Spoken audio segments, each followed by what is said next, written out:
Here. Ozzy, Present. Scott,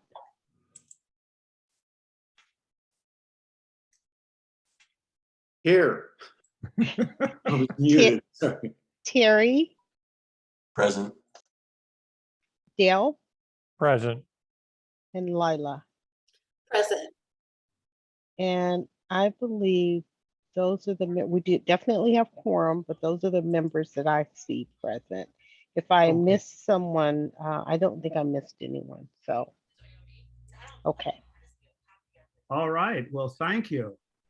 And why don't we begin with, first of all, a welcome to everybody. Good morning. And for those of you that haven't joined us before, we are the Community Advisory Board. We're known as CAB, just simply CAB. We are a board that was established by the Community Corrections Partnership. They are known as CCP. Prior to getting started, let's set the table for board members and for those of you in attendance with some housekeeping items. For those of you in the public, please keep your participation on mute until called upon by raising your hand or indicating you would like to be heard. For those of you on the phone, use *6 to mute and *6 to unmute. As far as process, we'll hear comments first from board members and then from the public by raising your hand. Let's pause a moment and review our purpose, which is to advise CCP by assessing the implementation of the County Reentry Strategic Plan. Some, but not all of our responsibilities are reviewing data on realignment outcomes, advising CCP on engagement strategies, offering recommendations for ongoing realignment planning, advising our county agencies regarding programs for implementation in our county, and but not least, encouraging outcomes that are consistent with the county's reentry strategic plan. We are grateful to those who are members of this committee and particularly those who are able to attend today. And we really appreciate and value your commitment. With that being said, let's now get to work. And let's first move to introductions by board members. My name is Crawford Carpenter, and I'm on the CAB board. Dale? Yes, Dale Harrington, and I am also on the CAB board. Scott? There we go, unmuting. Scott Parsons. I'm on the CAB board and resident of Moraga. Thank you. Lila? Good morning, everybody. I'm Lila Blanchard. I'm on the CAB board. This is my 3rd year, and I am a resident and employee of West County. Thank you. Terry? Good morning, Terry Dunn, member of CAB board. And Nicole Marie? I am Nicole Marie Green. I'm a member of the CAB board and a resident in East Contra Costa County. Thank you. And then let's go to Ozzy. Good morning, Ozzy Carter, CAB board member, resident of East County, also Subcommittee Policy and Budget. Thank you, Ozzy. And Lanita has joined us. Make sure you check Lanita off there, Monique. Lanita, good morning. Good morning. Would you be kind enough to introduce yourself? Oh, okay. So I am Lanita Mims. What else do you want me to say?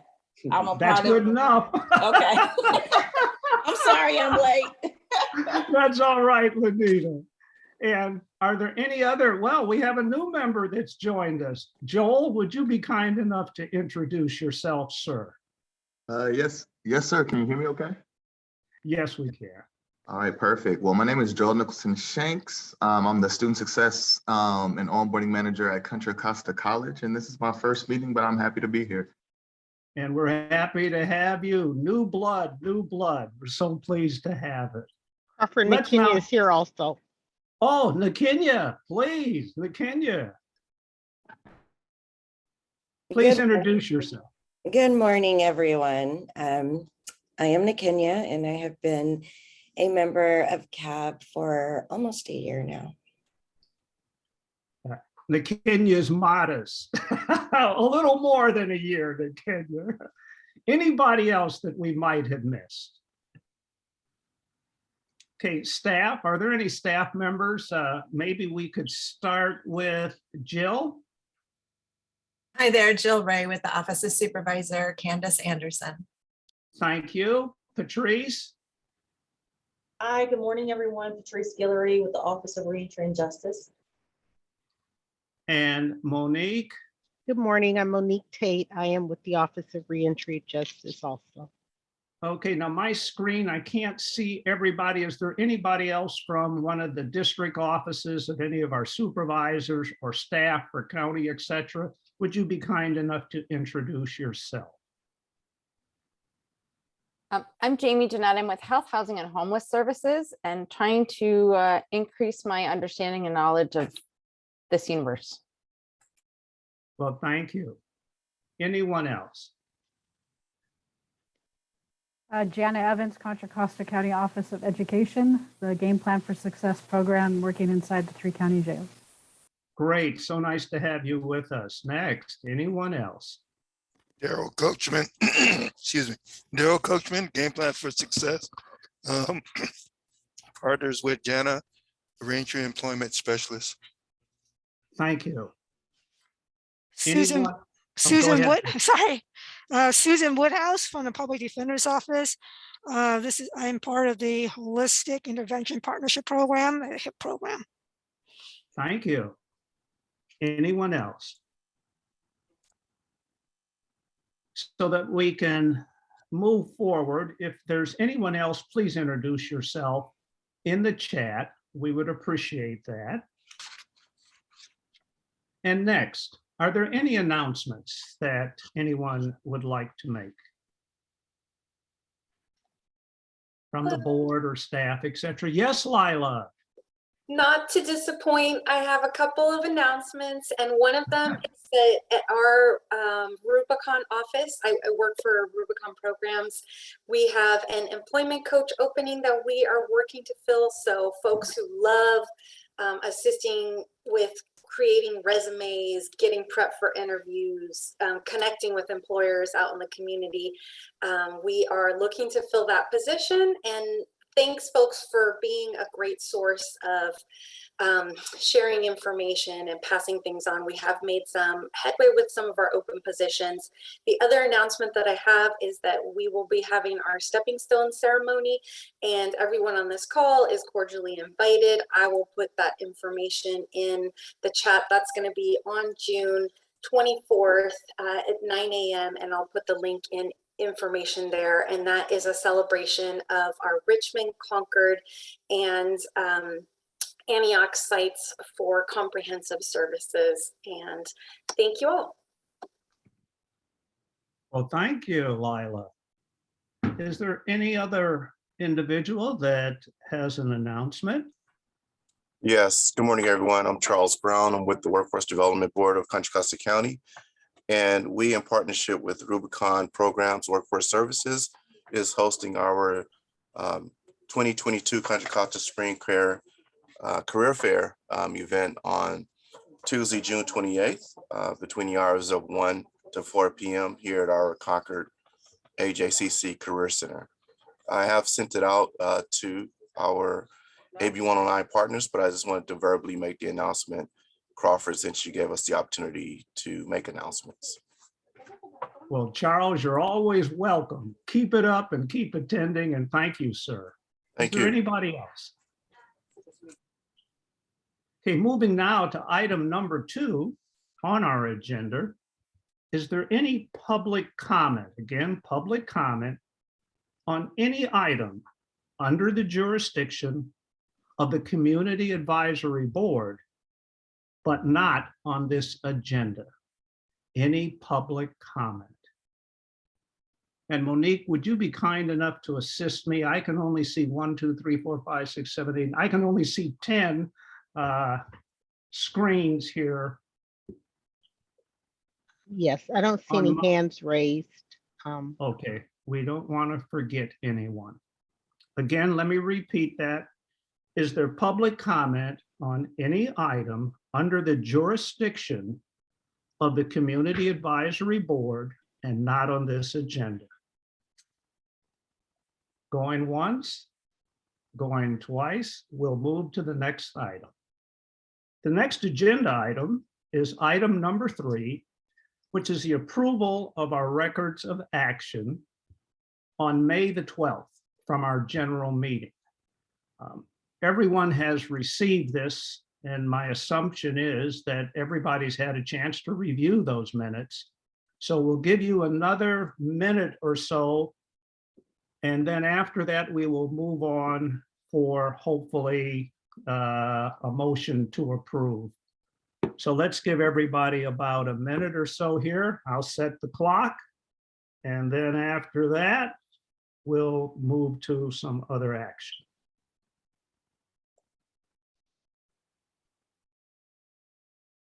The clock is running.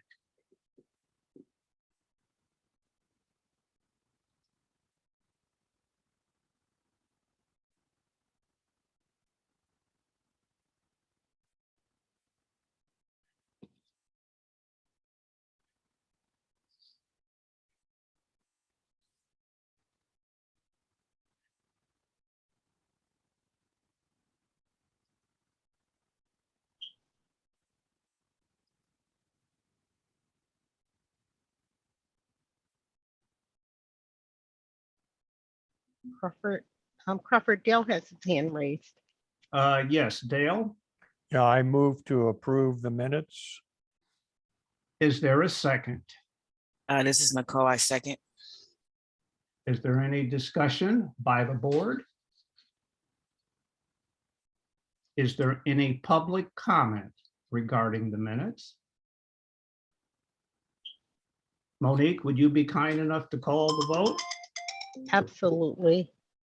Crawford Carpenter, Aye.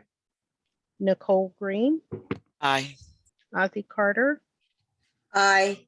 Scott Parsons, Aye. Terry Dunn, Aye. Dale Harrington, Aye. Lila, Aye. McKenya, Aye. and Lanita. Yes. Motion passes. Thank you. With the passing of that motion, let's now move to item number 4 on the agenda.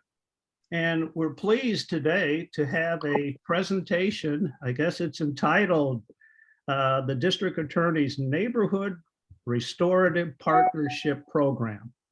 With us today is Janet Era, who will be our presenter. Please refer to attachment 2, pages 10 through 12 in your packet. Janet, the floor is yours, and we thank you for being with us. Good morning, everyone. Sorry. Good morning, and thank you all for your time. I will make this brief. So my name is Janet Era. I am the coordinator for the Neighborhood Restorative Justice Partnership that was just launched at the District Attorney's Office. DA Dinah Becton envisioned something that was kind of in play a few years ago, known as neighborhood courts. I'm not sure if anybody's familiar with that name, but basically it was trying to take several cases, depending on the case type, out of the court system and then putting them through like a community type program. Unfortunately, when this was looked at a few years ago, whoever was doing it went about it the wrong way. People were charging for services. It was a lot of mix and match. So we've since received a grant, cleaned up what the mess was, and created a new program that seems to be doing fairly well so far. So again, the name is Neighborhood Restorative Partnership. It is somewhat similar to what most people would know as a neighborhood court. The goal of the program is to take misdemeanor cases that would benefit from a type of diversion. So instead of sending someone through the court process and wasting their time, the court's time, the funding, possibly sending them to jail, a whole bunch of things like that, instead we would have that person meet with a panel. The panel consists of 3 panelists. The panelists come from all neighborhoods within Contra Costa County.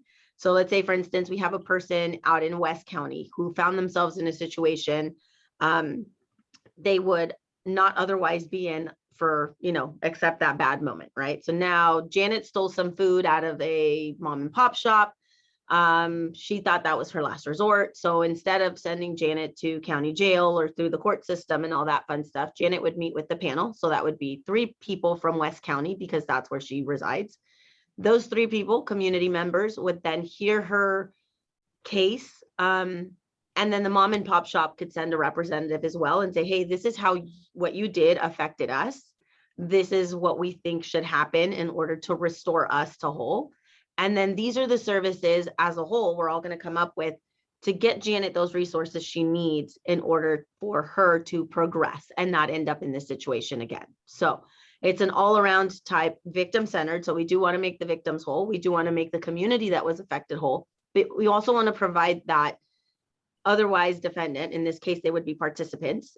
We want to provide the participant with resources so that they don't end up in the same situation again and back through the legal justice system. So it's basically an alternative to going to court. The cases are still being reviewed, but they're being reviewed by members of their own communities. So I wouldn't have a person who committed something in Richmond meet with a panel from Walnut Creek because that wouldn't make sense, right? They wouldn't understand the circumstances.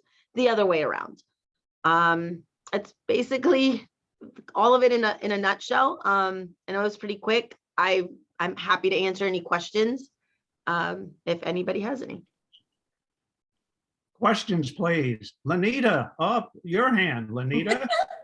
So how do you guys choose which community residents would be on that panel? Great question, Ms. Lanita. So basically we have an application, which I believe should be provided to you all. I can double check, but I can get it to you guys. So an application, anybody from the community can participate. We then set up an interview with myself, one of our lieutenants. We do a brief background check just to make sure that we're not just bringing anyone on. One of the questions that kind of pops up is, well, what if there was a felony on my record or something like 20 years ago, but I've since kind of reformed and done some good stuff with my community? That shouldn't deter a person unless they committed the crime last week. We want folks that have some sort of background just because they would understand it better, right? So basically you just apply, you go through a very short interview, and we do, like I said, a quick background, and that's it. You get selected. You go through a restorative justice training. The training is the initial 8 weeks. So it's 4 weeks and then a quick break, then 4 more weeks. We meet once a week now in the evenings, and then we do keep in touch for an entire year so that we can keep making sure that the restorative training is up to par and we're not missing anything. So for an entire year, we're making sure that everybody's kind of following along, and keeping up with training. Thank you. Angeline, you were next. Oh, thank you. Hi, Janet. I had a question. I wanted to know, how are the cases being referred to the district attorney's office? Is there a criteria, and how do you guys choose who's going to be directed to this diversion neighborhood court? Thank you, Ms. Angeline. So the cases are being reviewed through our 10 Douglas and Richmond misdemeanor teams. So usually the process is that the law enforcement agency submits a case and says, hey, here it is, packaged up, send them to court. They are looking for specific criteria. They will then forward that to myself. I will review the case and determine whether or not it fits, or if we can find another resource if it doesn't, or we kick it back depending on the type of case. We are currently discussing whether or not we would take direct referrals from a police agency. A lot of the times what's happening is that police agencies will hold on to all of their misdemeanors because they feel like there's no importance there sometimes. And so they hold on to them. And then at the 11th hour, they come and dump all these cases and say, here you go. They time out in like the next week or so. And so you end up having to file them. So we want to try to avoid that.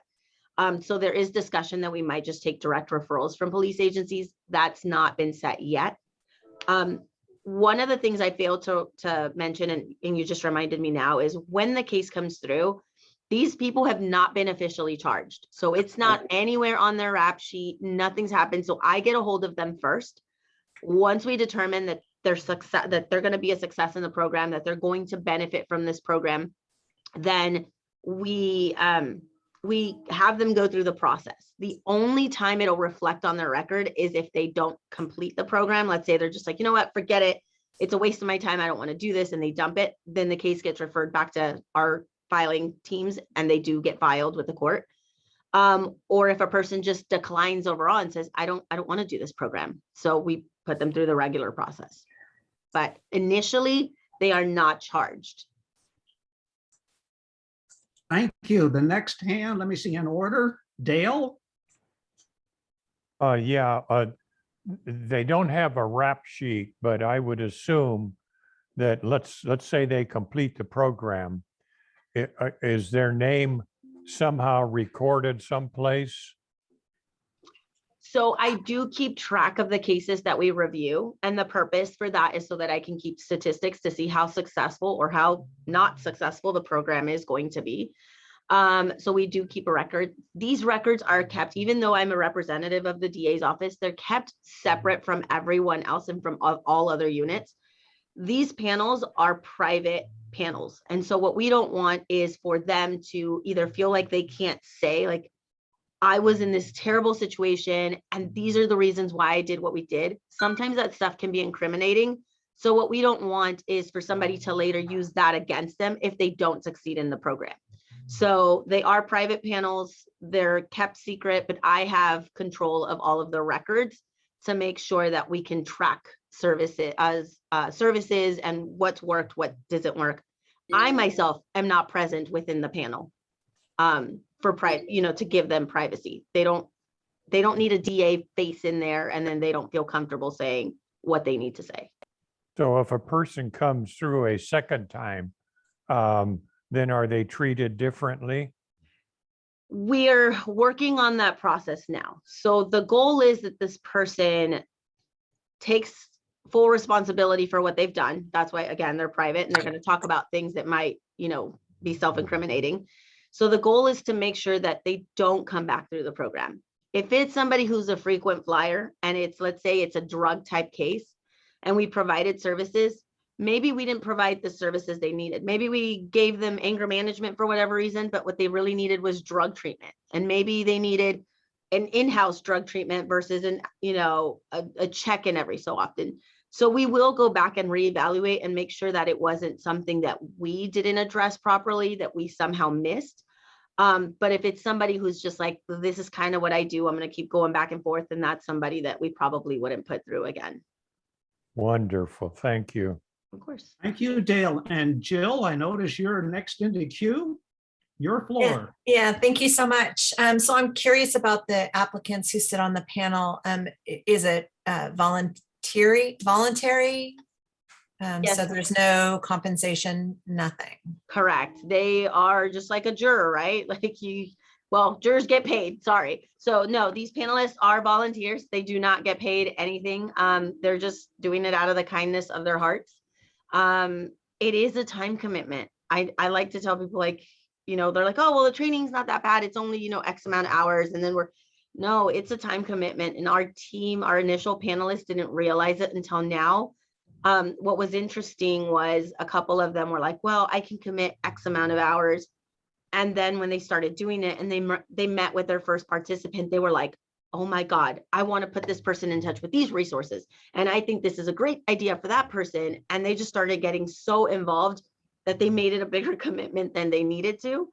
So yes, it's all volunteer work. It is a time commitment, but the whole point is for us to work as a team to make it better for everyone in the community. Thank you. Are there any other questions? Oh, Angeline, your hand. Yes, please.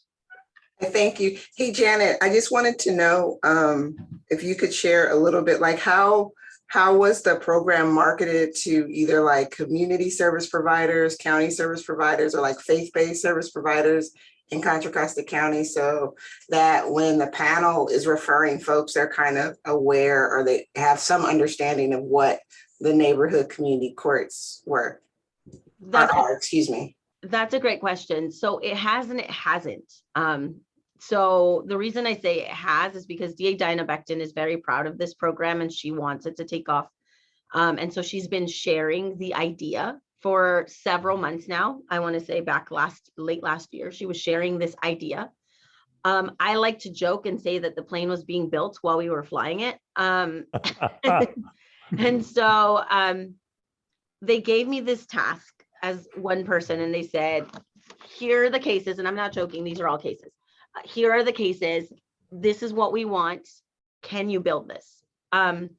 So I haven't necessarily promoted it fully yet because we wanted to make sure that we had the right type of cases. We had enough cases for people to review. What I didn't want was to train a bunch of people on restorative justice, and then all of a sudden they don't review cases for months, and then they've forgotten everything they've learned, or they're not applying the works they've learned.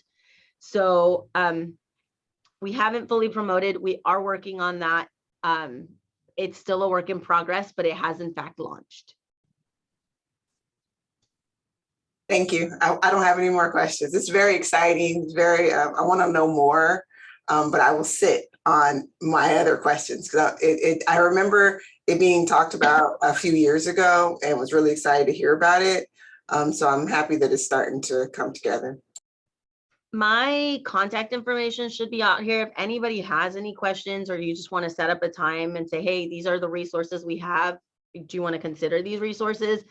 Please reach out to me. I'm happy to meet with anyone. I'm happy to bring you on so you can see what the program looks like. So yeah, please. Thank you, Janet. Are there any other questions? We have a moment. Let's be patient. I think Roddy? Good morning, everybody. It's Rody. Thank you, Crawford. Oh, Rody, thank you, sir. No Sorry. problem. No problem. I'm used to that. I love this new project and I'm really excited about it. Two questions. One is, you mentioned that the panel can decide how to make the victim survivor whole. Are they allowed to provide any monetary damages, like restitution, or are there any other fees that people have to go through? So that depends on the situation. Here's the issue, right? When a participant comes through, it's likely because they found themselves in a situation where they didn't have the resources, right? Or the money.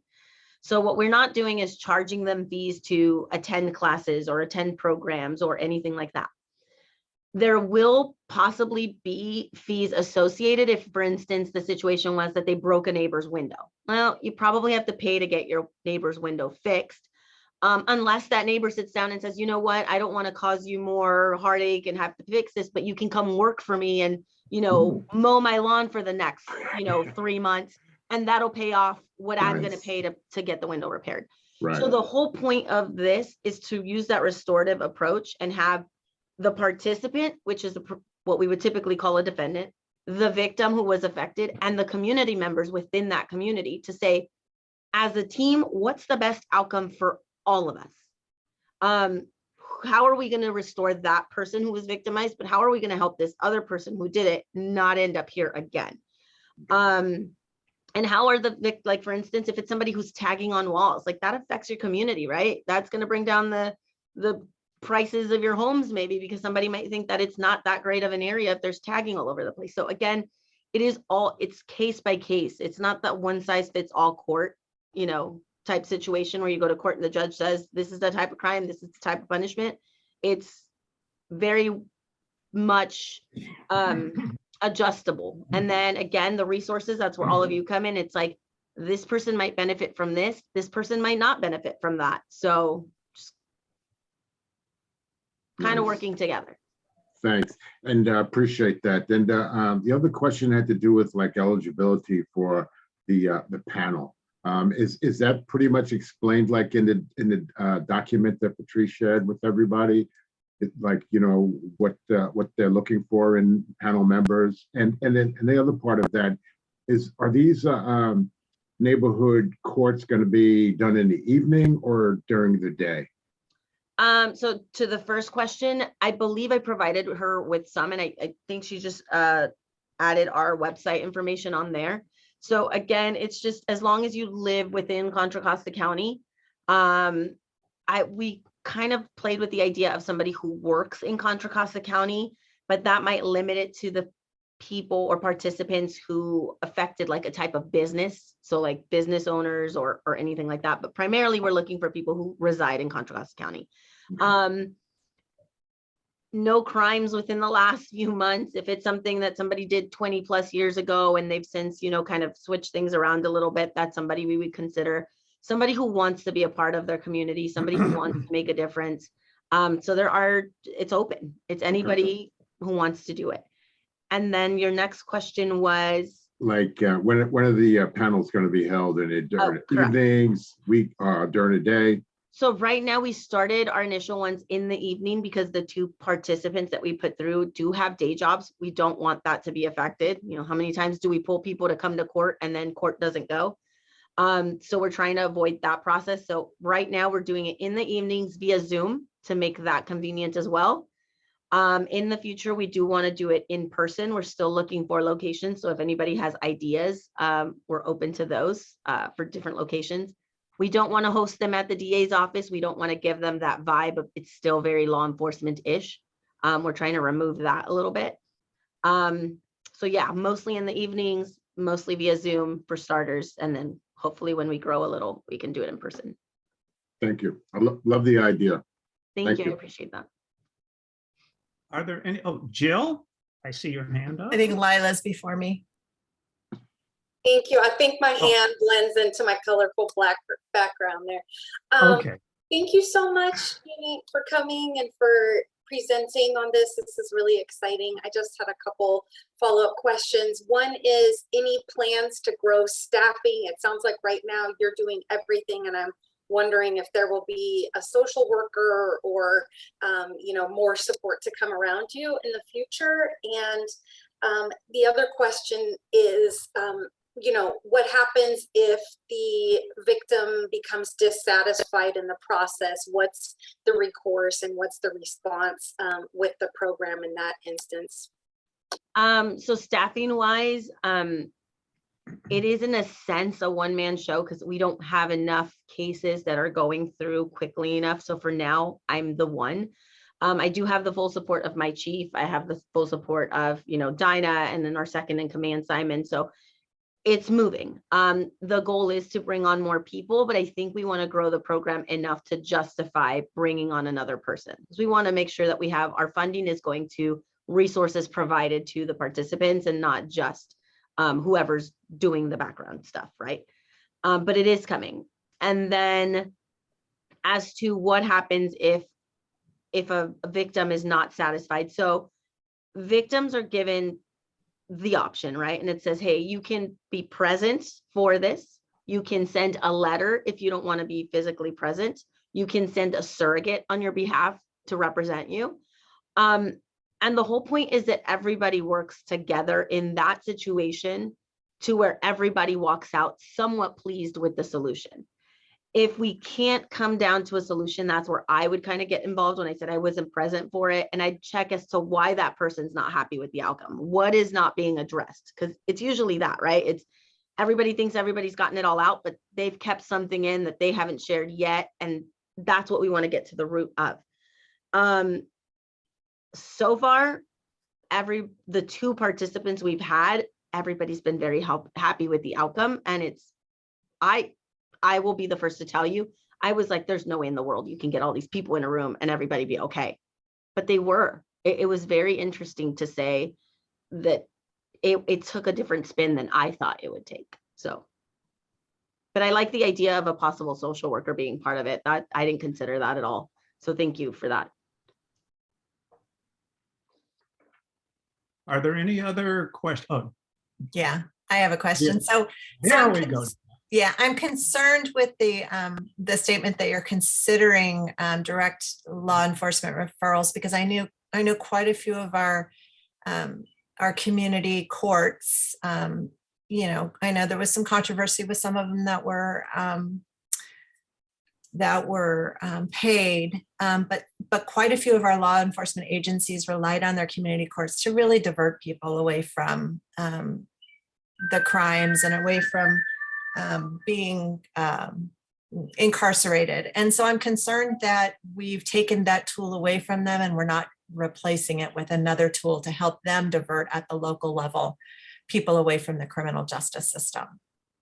So those cases, typically what happens is when a law enforcement agency has that case, they hold on to misdemeanors. I don't know if you guys are aware of this, but most agencies hold on to misdemeanors because they want to have a stack of them, right? They don't want to show up for every single one, or they'd be here all day, every day. So they hold on to them for a tad bit. We aren't sure if we're going to take the referral directly to NRP yet, because what we want them to do is file through the process like we've always done. So bring it to the filing attorneys. They make sure to review them, and then they forward them to our program. If people start dumping all of their misdemeanor cases onto just this program, like we said, it's still a one-man show. If they start dumping them, we might miss something. And so if it goes through the regular filing process, then those filing attorneys can determine what's a good fit and what's not. I'm having to run backgrounds, I'm having to run rap sheets, I'm having to look at their circumstances. And so that extra pair of eyes from the filing DDAs, that helps before the case gets here. And there are times where I've gone to the filing offices, I've sat down and I've gone through hundreds of cases in a matter of days, because I feel like they aren't sending me everything that they can send me. So there is that kind of partnership where I'm like, hey, send me what you've got. And then I'm not satisfied. And then I go, digging in their offices, finding what I feel like they're not giving me. Like I said, we're not shutting agencies out yet. We're just saying we're not at that point yet where we can take direct referrals. They're still getting referred to our office and then to us. So what outreach has been done to law enforcement agencies, letting them know that this program's launched and that they should be submitting all those misdemeanors to the DA's office to ensure these people have the opportunity for diversion? Our chief of inspectors, Chief Arnold Threets, his meeting with the chiefs, with all of the chiefs in the county. He's done it independently. They've done it at chiefs meetings. We're actually scheduled to present at the chiefs meeting. That's where all the chiefs in the county hang out and kind of get together, and that's where we notify them again. But a lot of them are aware of this and that it's coming down the pipeline, and so they're making that progress.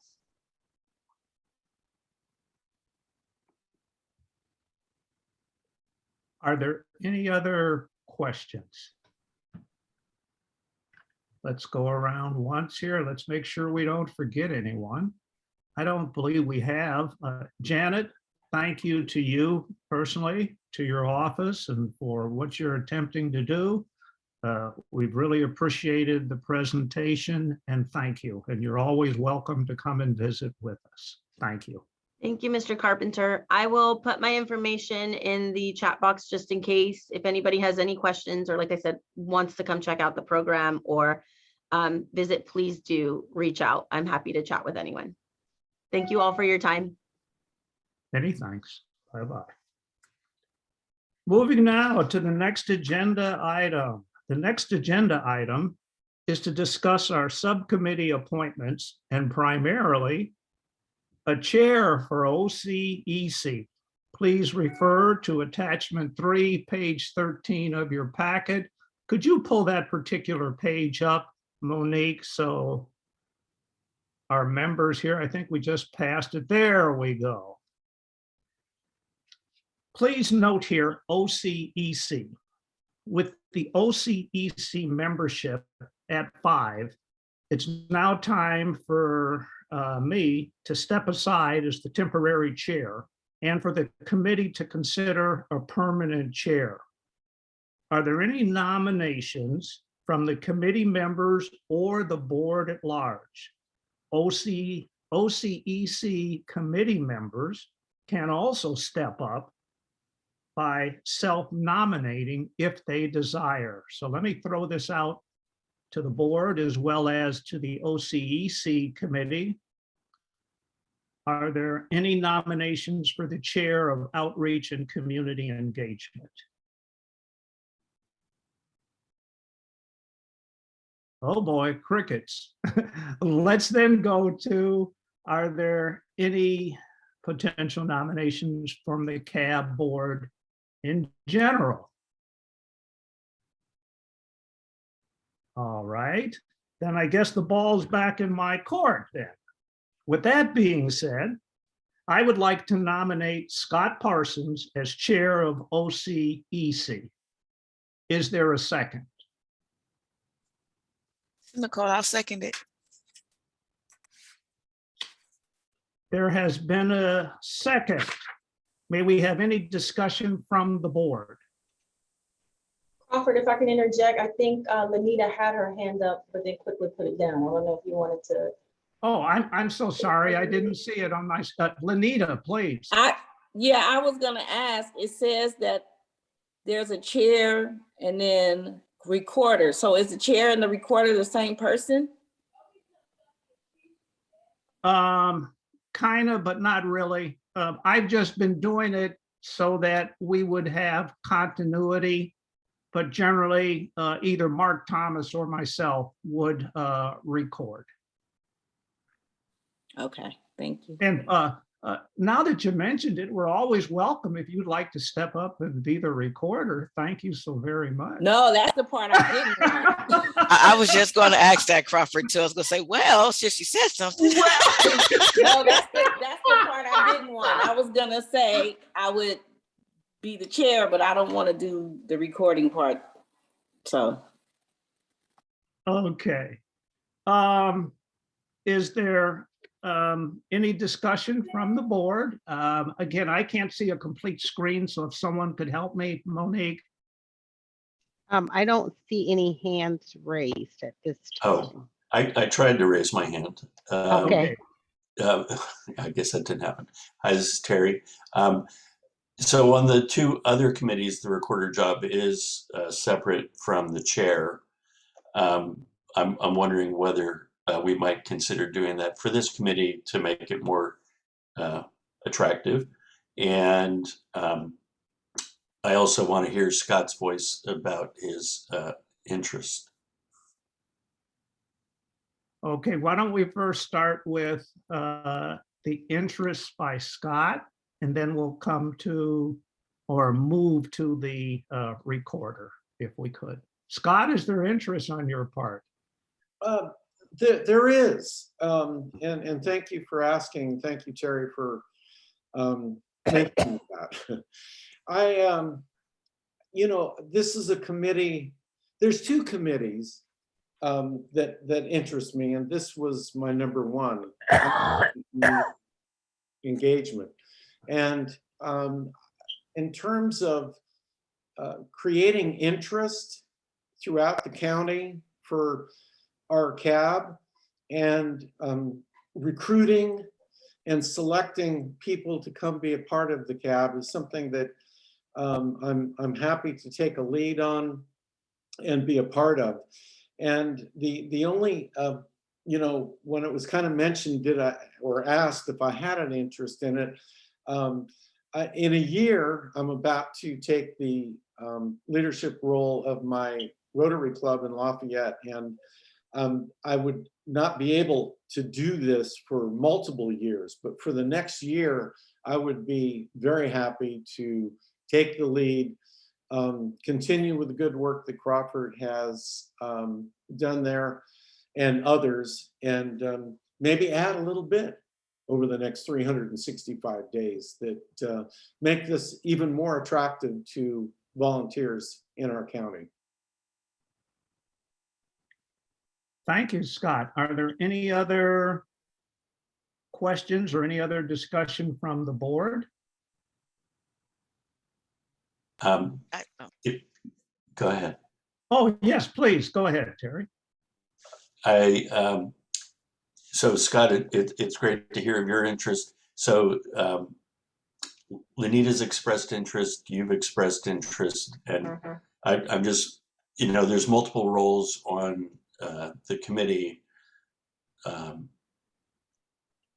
I'm just wondering, do you guys usually, has it been previous practice when there's multiple folks with interest to, let's all have it discussed with each other, you know, who wants to do what, or? So this is Lanita, and I'm gonna take my interest away from being chair and focus on what the committee actually is. I was just asking because it had the recorder and the chair put together. And so I wanted to,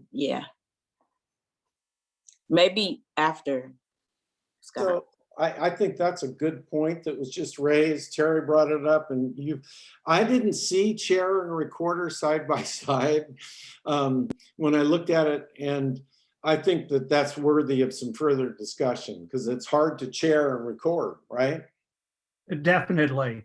And but you know what? I think the committee can take that up separately and get a separate individual to handle the recording. We can work that out at the committee level.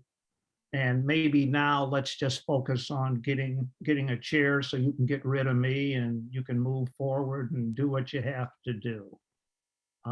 Is there any other discussion from the board? All right, let's move then. Is there any discussion from the public? I don't see any. Monique, do you see any on your screen there? I do not. Okay, we've had a motion. We've had a second. We've had discussion. Is it time to call the vote or call the roll, please? Yes, and I can do that. Thank you. Crawford, Aye. Nicole Green, Aye. Ozzy, Aye. Scott, Aye. Gary, Aye. Dale, Aye. Lila, Aye. Nikenya, Aye. and Lanita. Aye. Motion passes. Thank you very much. Welcome to the fold, Scott, and looking forward to your participation. And thank you those that participated and asked the questions that you did. Those were helpful. We have the next item on the agenda, which is item number 6. And now let's move to various CAB subcommittees and external meeting reports. Jill, would you be kind enough to share maybe some of the comments that pertain to CAB from the Board of Supervisors? Yeah, sure, absolutely. And it's super easy this week because right now they're in the midst of just a lot of contracts for the next fiscal year. So there's bunches and lots of those on the agendas.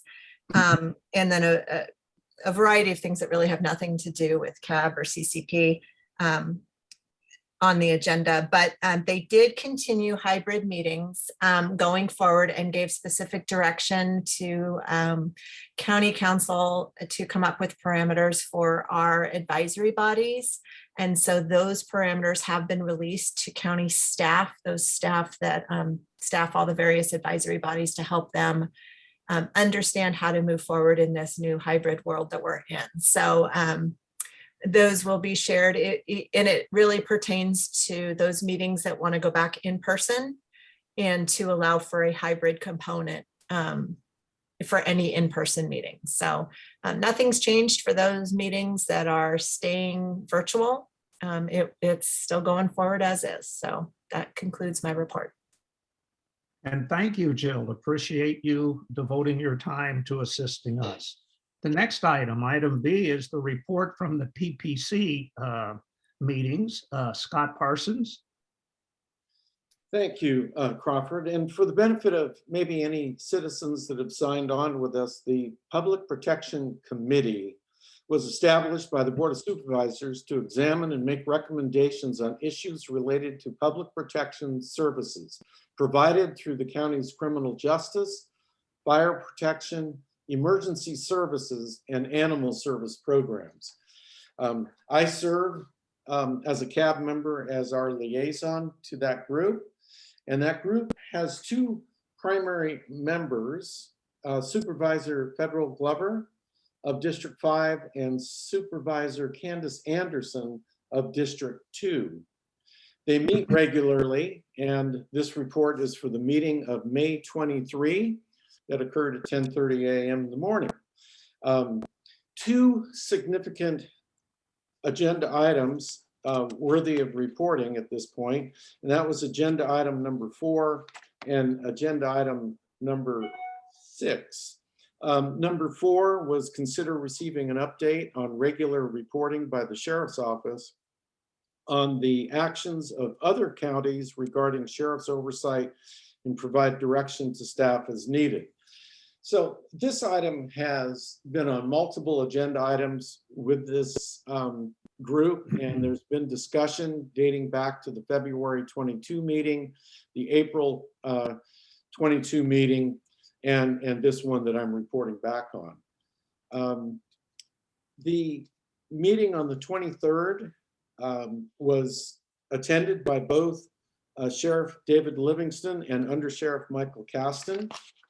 And they reported on their proposal to meet this quarterly reporting request of the PPC. And this report was presented in a PowerPoint, presentation, and it revealed a number of different areas to report on from the Field Operations Bureau of the Sheriff's Department, the Custody Services Bureau, and the Coroner's Division. And this would reflect the volume and depth of activity in the preceding quarter.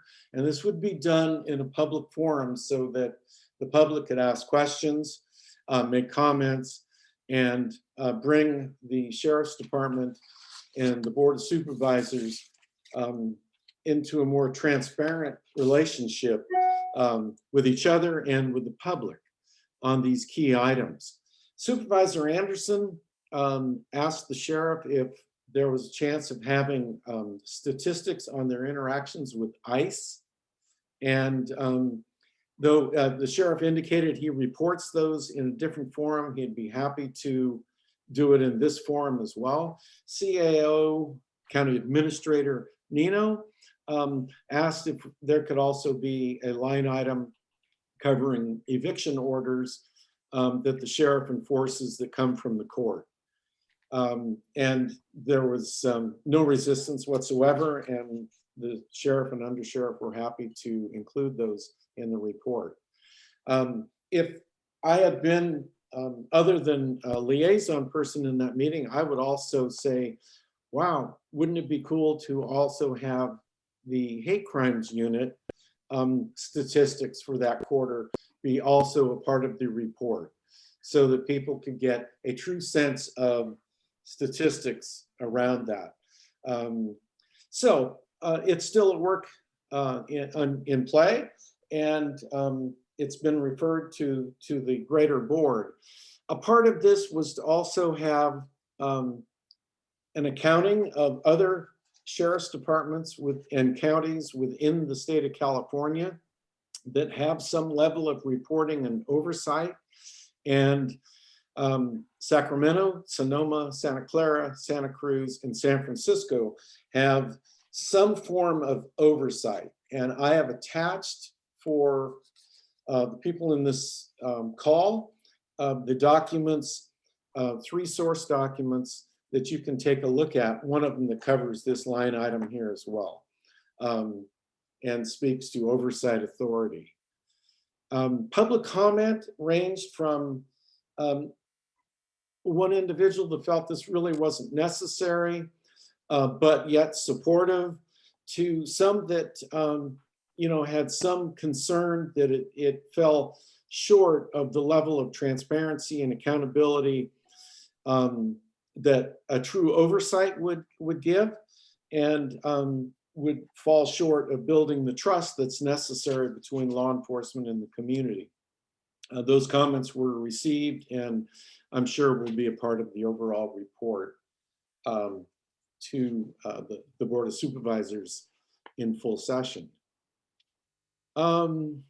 So The other item, consider receiving an update on the Racial Justice Oversight Body data collection and analysis.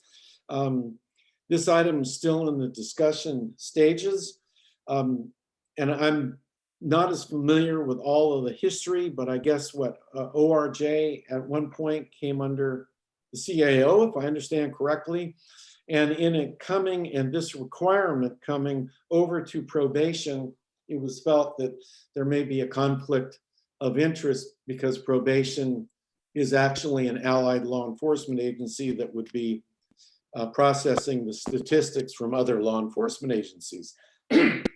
There's going to be recommendations going forward on this and a further search for some bandwidth within county function to manage those statistics. And in closing, in the past, ORJ was providing this analysis, but now, as I stated, conflict. The Internal Operations Committee is going to be looking to provide support to this and where to best position it in the county. And probation will continue to provide analysis on a quarterly basis for the probation statistics. That will not stop. And that concludes my report from the Public Protection Committee. Thank you very much, Scott. Any questions for Scott? Excellent, then. Let's keep moving. Ray has her hand raised. Oh, can't see. Oh, there it is. Of Jill, course I please. do. Of course I do. Scott, thank you so much. That was an amazing, thorough report. And I just wanted a couple clarifications. If Monique in the follow-up, if Supervisor Anderson's last name spelling could be corrected, that would be fantastic throughout the document. And absolutely. Okay, it's a common mistake. And then the other thing that I wanted to just clarify, because in the background at the top part, the last 3 bullet points sort of seem like they mix in with the sheriff reporting, and it's a separate issue. And so maybe somehow that could be clarified so that as people read this, they can separate that out, because those 3 bullet points have to do with the data analysis for the RJOB, not the sheriff's oversight report. Right. And then the last thing is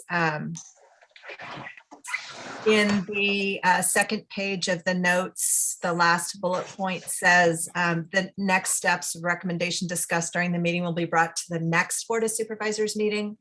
It wasn't determined the next Board of Supervisors meeting. It's they're scheduling a special Board of Supervisors meeting quarterly to review those reports. So, and those dates have not been set yet.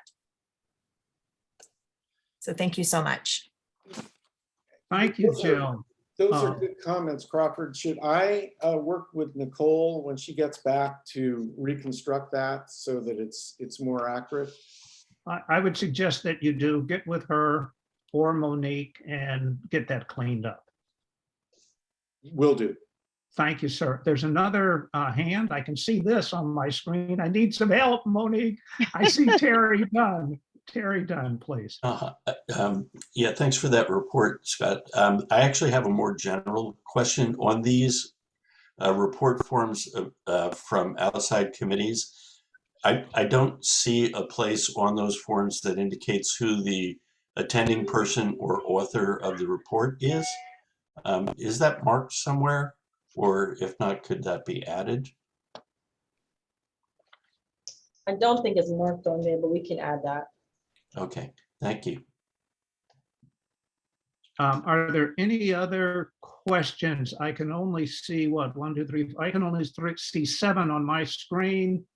Let me. I don't see any hands raised, Crawford. You don't see any other hands? Okay, we want to be respectful of those that are attending. All right, let's move then to the next, the report from the CCP meetings. Yes, so this is Dale. And before I provide that, Patrice, when you modify that form, would you please send it to us so that we have it as a base document? Absolutely. Thank you very much. The meeting, it's very brief report. The meeting took place on June the 3rd. And, excuse me, and the important action that was taken was the appointment of 3 new CAB members, which is wonderful. They are Reverend Julius Van Hook, Michelle Carter, and Joel Nickerson Shanks, a hyphenated last name. So we were excited to have them as part of the family here. Any other- Excuse me, Crawford, I'm sorry. And I think Nicole Green was also going to report out on that as well. And just for your information, both Julius and Joel are present and Michelle isn't today. She had a appointment.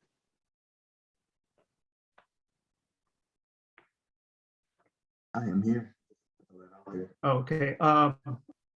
Any questions for Dale? No, wait a minute. We were going to go to Nicole. Did Nicole, I believe you were the presenter. Did you have any comments, or was Dale in addition to Dale? He covered the main point in reference to 3 members. I was just going to add that we reviewed the report with Paul Reyes in reference to the 2021 and 22 third quarter financial status for the AB 109 public safety realignment. Outside of that, those were the only 2 main points, but very excited to have those 3 members aboard. Great. And a personal thank you, Nicole, for stepping in for me. I was under the weather and I surely appreciate that. And to you, Dale, for the report as the backup person. Any other questions before we move to the next item? Next item on the agenda. Crawford, if I can also interject and add to that, toward the end of the CCP meeting, it was discussed that for the next CCP meeting in September, there will be an agendized there will be a few agenda items referencing CAB's previous recommendations. So as soon as we hear in advance what those recommendations will be, we'll certainly let all of you know, so that way you are prepared for that September meeting. And I believe there's also an agreement from the CCP to have a standing CAB update agenda item for the CCP agendas going forward. Thank you, Patrice. Now, let me make sure we don't miss anybody here. Is there anybody else that would like to assist us on that particular meeting? I don't see any. Monique, do you see any on your screen? No, no hand raised. All right, then I guess it's time then to move to outreach and community engagement. And I'll provide this brief overview. First of all, we reviewed the diversity survey that we generally take every year of CAB members. We had, to say the least, a robust, let me underline, a robust discussion. And we still have further work to do. And in fact, we were so pleased that Elisa Robinson joined us, and she recommended that our subcommittee review the May 5th RJOB presentation on race, ethnicity, and data collection. She sent that to each of us. And by the way, I had a chance to review that. It was excellent, excellent, excellent. That should provide us with, as they say, more meat on the bone the next time that we have an opportunity to meet. And the final thing that we spent time with is the CAB overview PowerPoint. And I noticed, I hope that gentleman is still with us. He may not be, but this is basically an extension of the outstanding efforts by the previous chair, Michael Pitts. And Michael, you gave us something to work with, my friend. And by George, we tweaked it, we continue to tweak it, and we hope it passes the mustard. We'll have something for the entire CAB board here, hopefully at our next meeting, to go through it. And hopefully if Scott and any individual on OCEC or in fact, any CAB member desires to make a short, let me underline, short presentation, that was our intent. And we have a narrative that goes along with, I believe, 10 or 11 slides. So that was really the work of OCEC. And again, what a robust conversation. And it's interesting, out of those robust conversation come some, unusual results. So thank you, everybody on that committee. Any questions before we move to programs and services? May we now move then to programs and services? Yes, can you pull that that attachment up?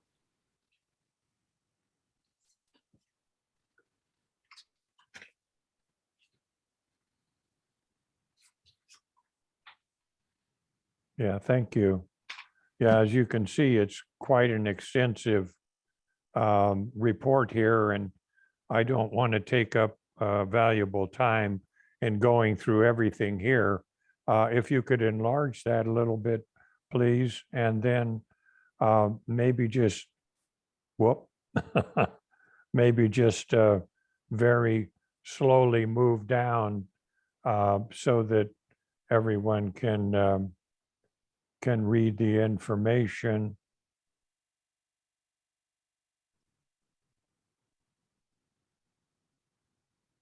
And as is indicated on subcommittee member roles and duties, I did appoint Lila Blanchard as the vice chair and Terry Dunn as the recorder. And as you may have seen in an earlier slide, there are only 3 of us on this committee. And Lila is, I believe, you can correct me, Lila, but I believe you're in your 3rd and final year. So at the end of this year, that would just leave 2 of us. And it's really important that we get some other people on here, maybe 1 or even 2 of the new members would be interested, but I just want to throw that out for people to maybe recommend or encourage someone to join us. Okay, can you scroll down a little bit more, please? There we go. So taking a look at the next steps, and I've been attending the Measure X meetings, and there isn't always going to be something at the Measure X meetings that would be applicable to CAB, but certainly I'll keep my eyes and ears open for that kind of thing. And our next meeting, as you can see, is June the 16th. So not too far away from now. That's it, Mr. Carpenter. Well, thank you, Dale. And, you're the second person that said Mr. The only Mr. Carpenter I know is my father. My name is Crawford.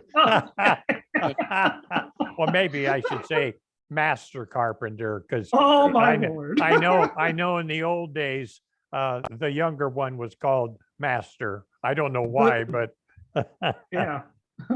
Okay. All right. Let's move on again then. Any questions? If not, we can move to policy and budget from Nicole Green. Hello. Okay. Can you please go to that page for me?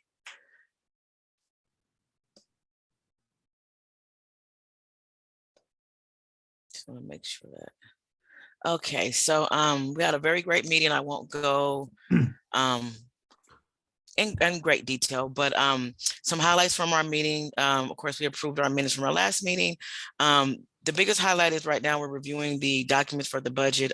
Patrice did a presentation, which was awesome, on a timeline and documents in the agenda.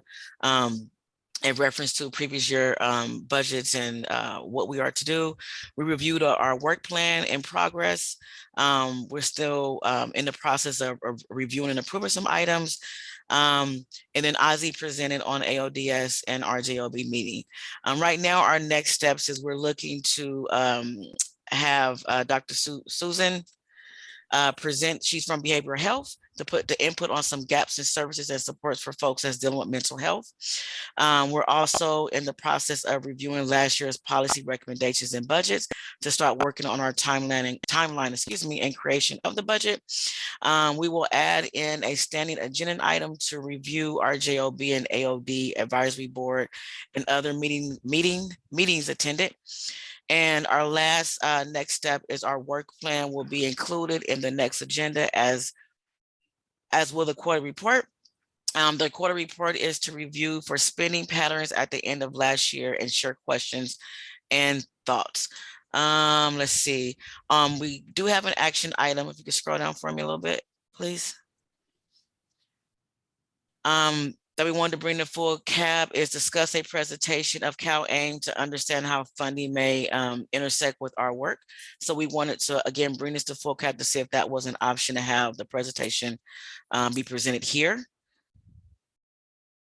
And do you want me to stop there, Crawford, while we address that, or keep going? It's your floor. Please proceed. So I guess I can stop for that question or discussion. I wanted to bring that to full CAB to see everyone's opinion on that, to have CalAIM present if that's an option for us at full CAB. This is Dale. I certainly support that, Nicole. Okay. Monique, can we have that happen?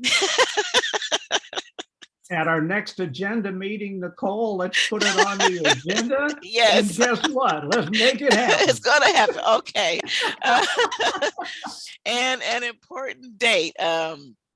Important date for us in September is to complete the draft budget and policy recommendations and be able to present that out. There should be some attachments, which is the updated work plan with modifications and report from our JOB data subcommittee from Ozzy. So that's the report out for policy and budget. And thank you so much. Appreciate it, Nicole. Lila's hand is Nicole? raised. Oh, pardon me. Yes, Lila. Thank you, Monique. Thank you, Crawford. So the CalAIM kept coming up, and it, I think, has come up in the programs and services, and, as well as the budget and budget and policy subcommittee. And it seems like there are funding implications, as the CAB looks at housing and folks in reentry and other issues. And so, Jill Ray has been, lifting up CalAIM for a couple of months. So I'm really glad that that's going to happen. And I was just curious, Jill, if you wanted to mention anything about the why we might want to hear from CalAIM. Yeah, happy to share. So the exciting part about CalAIM for this group is that it addresses the justice involved population. And so the goal is to, because as most people know, when somebody is incarcerated, they lose their benefits. And so oftentimes the challenge when they're coming out is the length of time it takes to reconnect them to benefits. And so really the goal of CalAIM is to create a seamless transition so that upon release, they are hitting the ground with all of their benefits. So if they have meds, they have the coverage to pay for those meds and whatever other services they need. Also for our high utilizers, it provides what the old days of whole person care. It provides a wrap team to address the assessed needs of the individual. So a few different things I think that's going to help our partners who have been really trying hard to bring those services to people with the roadblock of incarceration, which hopefully will be eliminated with CalAIM. Thank you, Jill. Any other comments? Monique, please check your screen for me. I don't see any. Want to make sure we are considerate of all who are attending. I don't see any either. All right, thank you. Then let's move again. This time it'll be Nicole Marie Green. Yes, on me the again. Quality Assurance Committee. Yes, I'm going to do a report out for that. We reviewed the minutes from February. We also had a review and discussion of the training. I'm sorry, I can go to the page I have up in front of me. I apologize. Review and discussion of the training of evidence-based practice. Patrice provided an update on the process of the training, where they are right now, and gave some feedback in reference to that. The next thing that we reviewed and discussed was the CAP programs and services 8109 survey. So Denise actually went through that, giving us information in reference to responding to the surveys, and you know, where they are, and a little bit like what it's looking at as of now.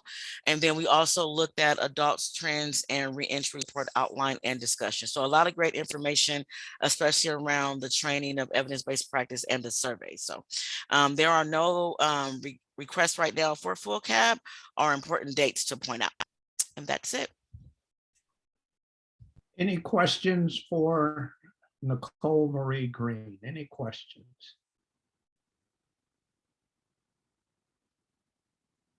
Monique, I don't see any. Do you? Okay, thank you.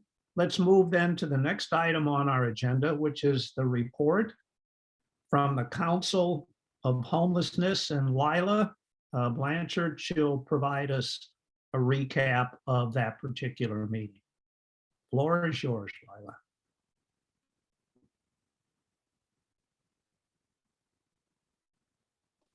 Thank you so much, Crawford.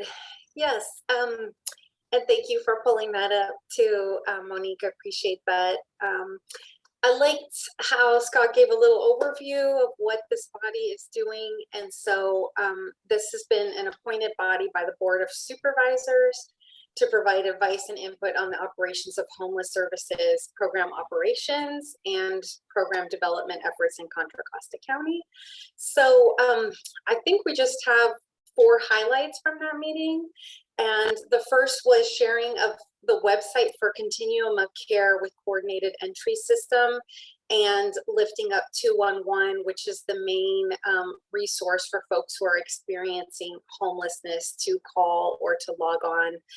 It was also mentioned in the meeting that there are in-person sites where folks can go in to get assessed as well throughout the county. I dialed in on RIP being one of those locations in West County.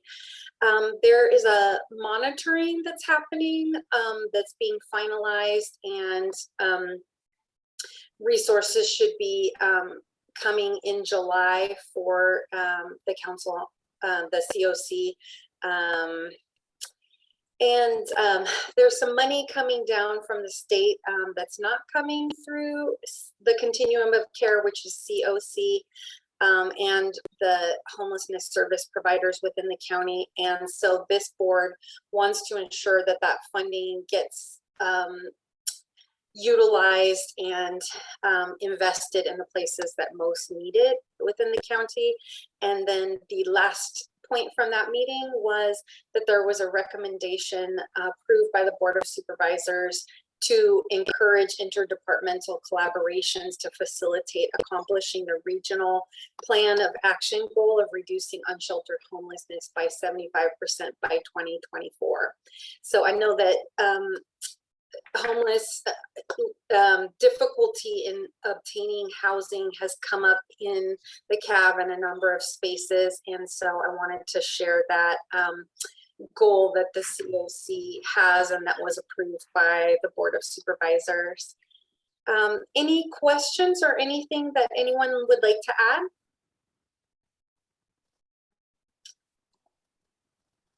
I'll hang my mic up then. Thank you.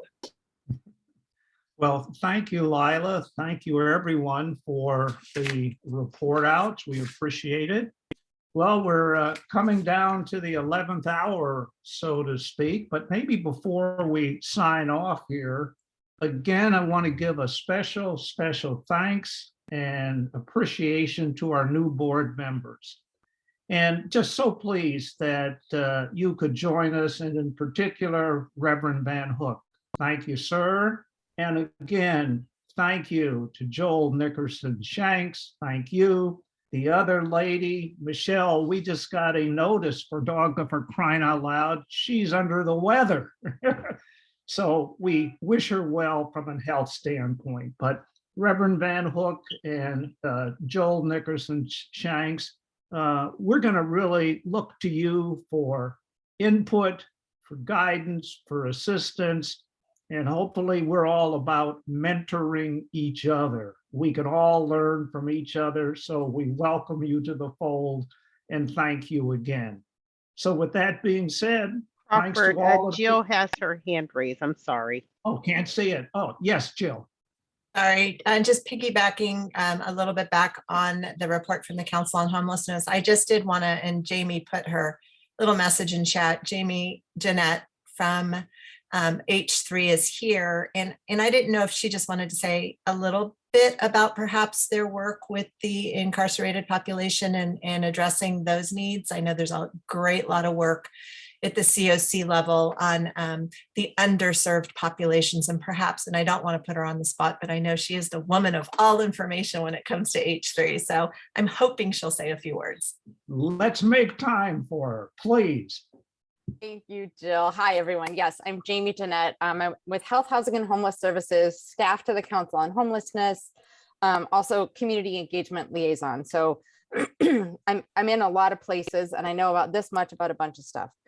So yes, and actually this is sort of figuring out how to better connect the reentry world and homeless services world is something that we're starting to focus on even more. And just had a great conversation with Patrice yesterday, thinking about that. I'll say right now it's like a little piecemeal. So we have, a couple of contracts here and there for example, beds in our shelters, or, a few little pieces. We do have trainings that we do for all of our homeless service providers. We actually just had one not that long ago, and I'm happy to put a link in here just about how to best work with clients that are criminally justice involved, just so that, and especially thinking about things like folks that have a 290 and how do you work on the extra housing challenges that come along with that. So I will say, there's— And the 290 is? Oh, sorry, thank you. So for folks that have certain kinds of sexual assault violations on their records, sometimes there are restrictions about where people can live, which can make it extra hard to find housing. Thank you, Jill. So I will say there is still a lot more work to do, but we actually do have a seat on the Council on Homelessness that Pat Mims sits on. It's the reentry seat. So we have, I think, 19 seats on the Council on Homelessness, kind of by different constituencies. And so the reentry seat right now is held by Pat Mims, used to be held by Patrice Guillory. So it's an area I'm starting to try and come to some of these meetings and some of the other reentry related meetings just to increase my knowledge, but I'm also really happy to hear more from any of you, answer any questions I can about the homeless side of things, and interested in just trying to figure out how do we knit things better a little more closely. That's it. Thank you. Any other remarks? We have time. Any other remarks before we close this down? Nicole Green oh, wait a has her minute, hand up. Nicole, I see it. There we are. No, Okay. I just had a question. I just got really excited about her comment in reference to 290s because I house them in 288. So I did hear you say there was a seat available. Or do you So have? there's actually, the seat's not open right now, but we do have a reentry provider seat. And so Pat Mims actually sits in that seat right now. Those seats come up about every 2 years. But I will say Council on Homelessness meetings, and then we have a bunch of committee meetings, are open to the public. The council members are the ones that are officially voting on some things, but we definitely encourage and want to have folks coming to these meetings, asking questions, providing information. So you're definitely invited. And I'm going to drop in the chat. There's this is, you can sign up. There's a bunch of different kinds of meetings and information that you can get related to homelessness. So if you're not already on our mailing list, definitely sign up. And if you can't figure out which ones to sign up for, just email me and I'll walk through it with you. Okay, that's awesome, because I always say due to COVID, there's been a lot of changes regarding housing, and that's one of the major ones.